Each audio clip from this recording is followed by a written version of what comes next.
nagdaos sila ng isang malaking bonfire bilang pagdiriwang ng kapayapaan. Habang sinusuri ni Robin ang Golden Bell, natagpuan niya ang isang poneglyph na may nakaukit na mensahe mula sa nakaraan, na iniwan ni Goldie Roger, na marunong magbasa ng sinaunang wika. Ngayon ay alam na nila na sila ay isang hakbang na lamang palayo sa paghahanap ng tunay na kasaysayan at ang Rio Poneglyph. Bago umalis, kinuha ng Straw Hats ang ginto na nakatago sa tiyan ng dambuhalang python, at habang bumababa sila mula sa Skypaya, tumunog muli ang Golden Bell, isang huling pasasalamat at paalam mula sa mga Sky People. Ngunit habang sila ay dumadapo, ang kanilang kaligayahan ay hindi tumagal, dumapo sila direkta sa isang marine base. Matapos mahulog mula sa Skypaya, nag-crash ang Going Merry sa isang marine fortress, kaya't inisip ng mga marines na isa itong ghost ship mula sa kalangitan, nagkawatak-watak ang mga Straw Hats sa buong base at nagsimula silang magtago upang maiwasan ang pagkahuli.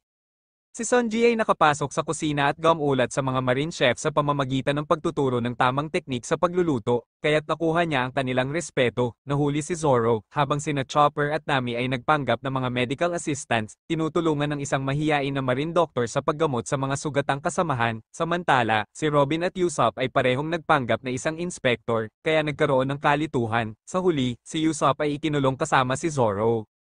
Nagkaharap sina Luffy at Sanji sa commander ng fortress, si Jonathan, na may kalmadong ugali at matalinong isip, kaya't naging hamon ang kanilang laban.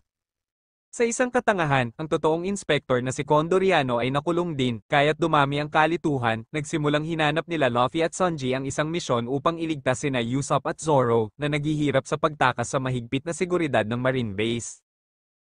Nagtipon ng buong crew, ngunit napalibutan sila ng mga marines, ginamit nila si Nami bilang isang peking hostage, niloko ang mga gwardya, at nakabalik sa Going Merry, na tinakpan bilang isang marine vessel. Nagdesisyon sila na kunin ang kanilang ninakaw na yaman bago tumakas.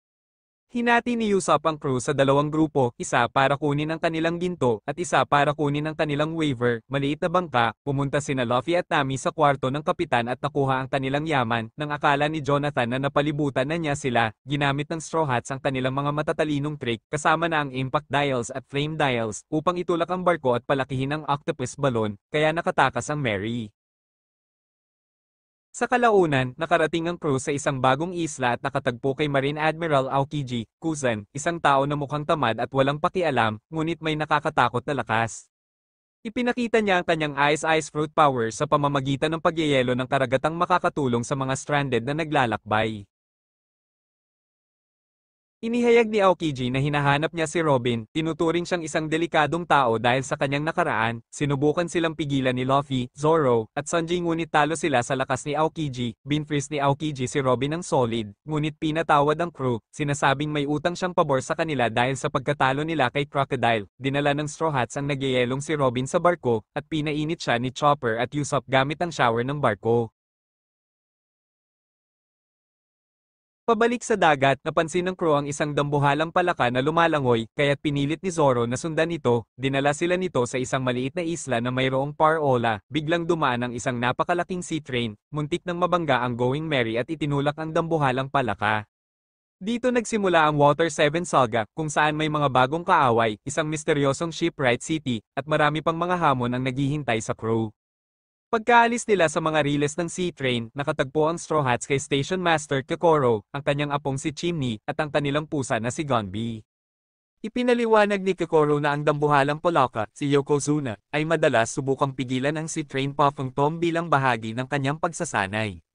Sinabi rin niya na ang kanilang log post ay nakaturo na patungong Water 7, ang kilalang lungsod ng mga shipwrights, at binigyan sila ni Kokoro ng mapa at isang liham ng pagpapakilala sa pangunahing kumpanya ng shipbuilding ng lugar, ang Galila Company, na pinamumunuan ni Iceberg.